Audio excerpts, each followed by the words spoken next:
There are a lot of commentators, influencers, and prognosticators that have a lot of opinions and plenty to say about this metal. But the message that they're not saying is that which you need to hear the most. And I hope to be able to do that on this video as we explore.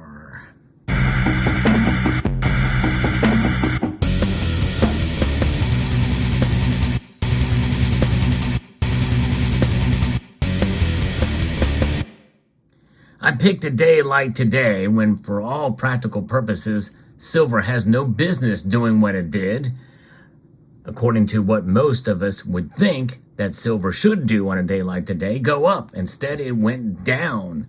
So this is not going to be a market report, but it's going to be an overall message about silver and the expectations that we should have on it. You know, the metal is something that is really misunderstood by a lot in this community. And I want to try to bring it down to its base level of reality, because being realistic about silver is really the best and most honest approach that we can have on the metal. Why? Because when it's all said and done, the metal sells itself based on its history.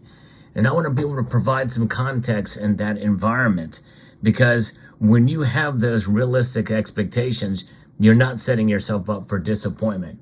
So I'm going to be talking about what's not talked about most of all here. And if you do enjoy content like this, where I tend to go against the grain of most of the community, I hope you will consider subscribing to the channel. I am trying to grow the channel, and I hope you will press that like button as well if you find this content worthy as such.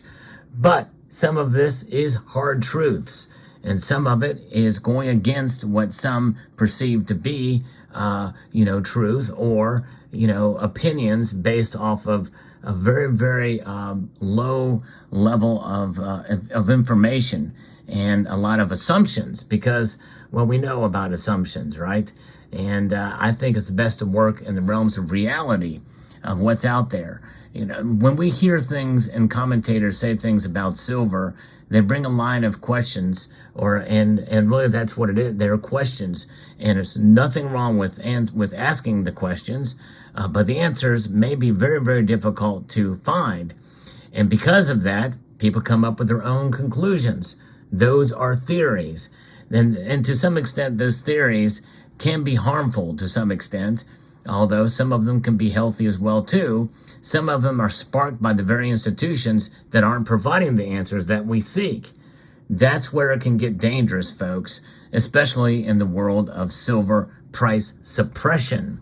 Now notice I'm saying price suppression because I've already proven on this channel by providing evidence of price manipulation. We know that the markets are manipulated in silver and in gold and practically every other commodity out there. However, is there a cabal that's against silver's price moving up in an upwards direction? Could the price action that we saw today be an example of that? Why aren't these same folks complaining when silver price goes up of price manipulation? Typically they don't. It's always when the price goes down. But what is usually the motivator for price manipulation? It's about profit by individuals at these institutions. In the case of JP Morgan, we've proven that. We've seen that. Everybody admits that these people manipulated the price of gold and silver and other precious metals in order to profit for themselves, not for an overall scheme, not for a grand scheme in order to keep the price down. Commodities, many commodities out there are utilized in industry. So what about industry heavyweights? Probably have the biggest motivator to keep the price down so that the metal can be used to widen profit margins for use. But how much influence do they really have? And why aren't they suppressing it down even more than where it is now? Those are some questions to ask and see if you can link those things together. You have the motivation, but you have the evidence that it's actually occurring. So far, I've not yet seen it, other than anecdotal smackdowns in price in a very short amount of time, high-frequency trades, which makes you wonder, should those be investigated? Yes, they should. However, there is the natural market, and that natural market, folks, is a very powerful thing, because there's a lot of things that are weighing in on what's going on there. and what triggers some of these trades.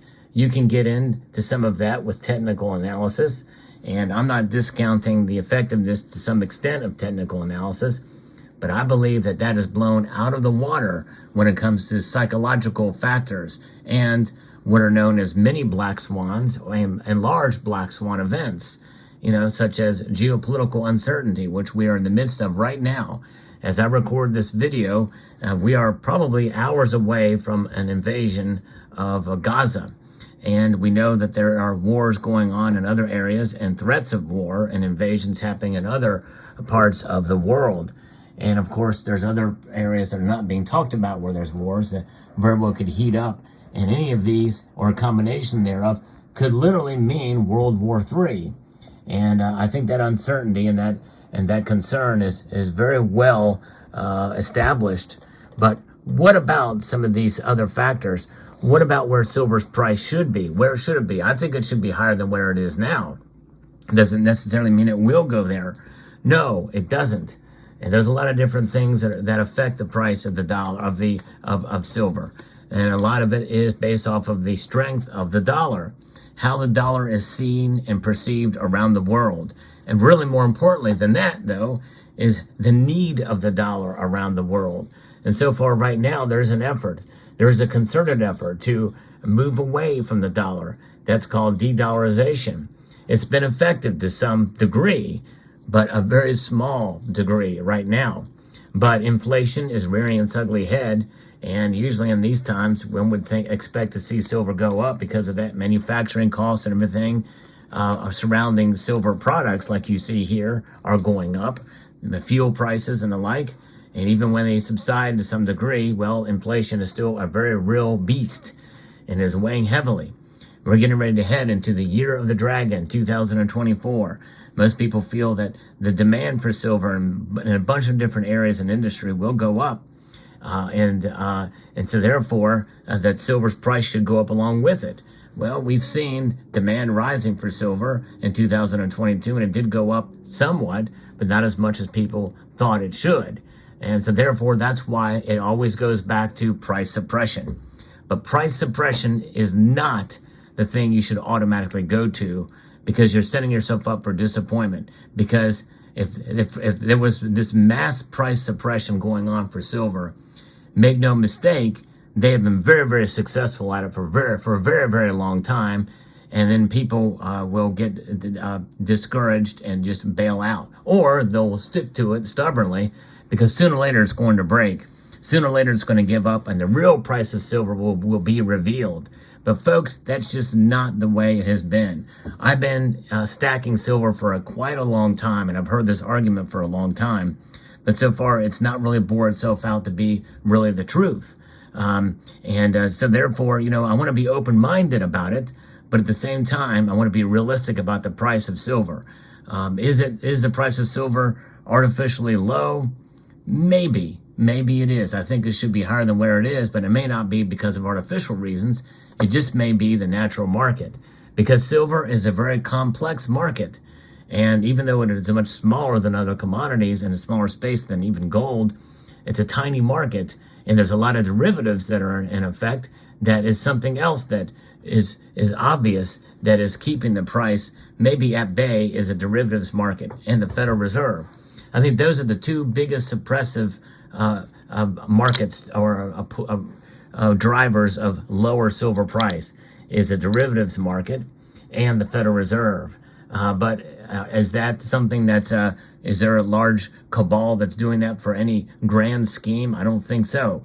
But if you're going to make an argument for price suppression, there they are. The Fed's not going away anytime soon, and the derivatives market is not going away anytime soon. Those are the realities of the markets, and they are also in every other single market out there. Anything that has an ETF tied to it or a commodity is going to be affected as such.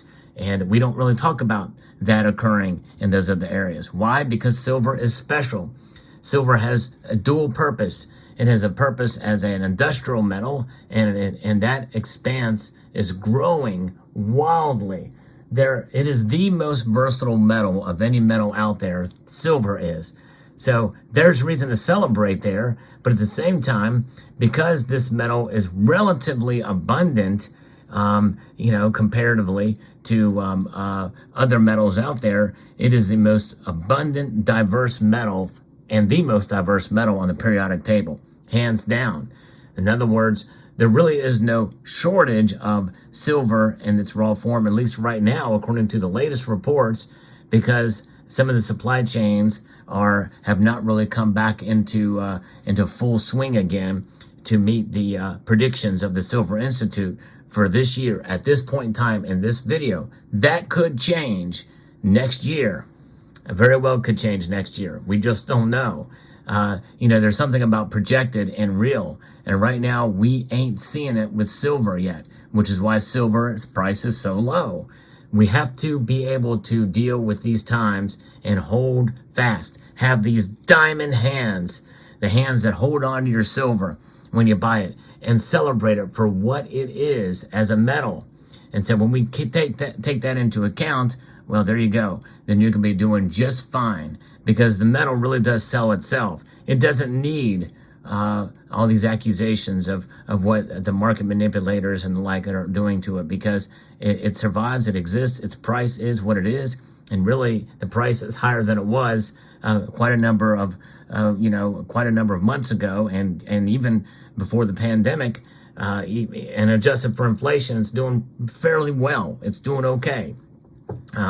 But the thing is, it's about being realistic about the price and realistic about your personal situation with silver.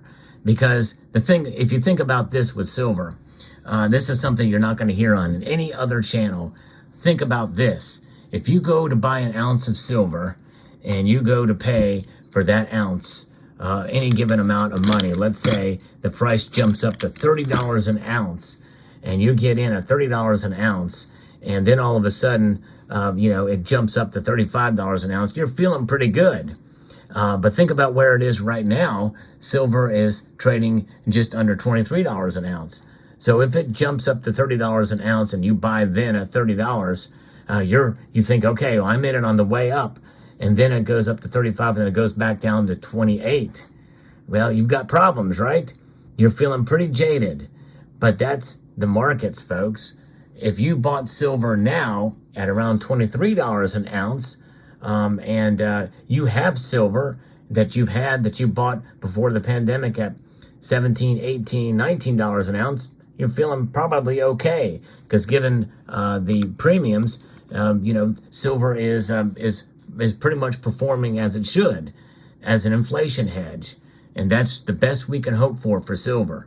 But it depends on the individual, and it depends on how and when you buy it in order to be able to make the claim that silver is an inflation hedge.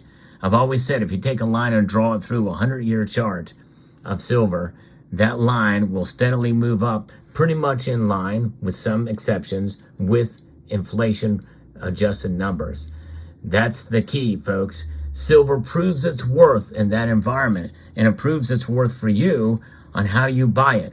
But it does involve a strategy, because you can lose with silver. I've talked about that as well before too. So there you have it, folks. Not many people are going to tell you about this with regards to silver. They're either going to overhype it or they're going to just slam it. But for me, I like to be realistic. Why do I like to be realistic? Because I like the metal. I think it's a great metal to have. I still believe in it. I still stack it. And as you can see here, I'm definitely still holding it. Let me know what your thoughts are in the comment section down below. Hope you found this video informative, insightful, and educational. And I want to encourage you to please rate this video. That means press that thumbs up button down below, share it, comment, and subscribe.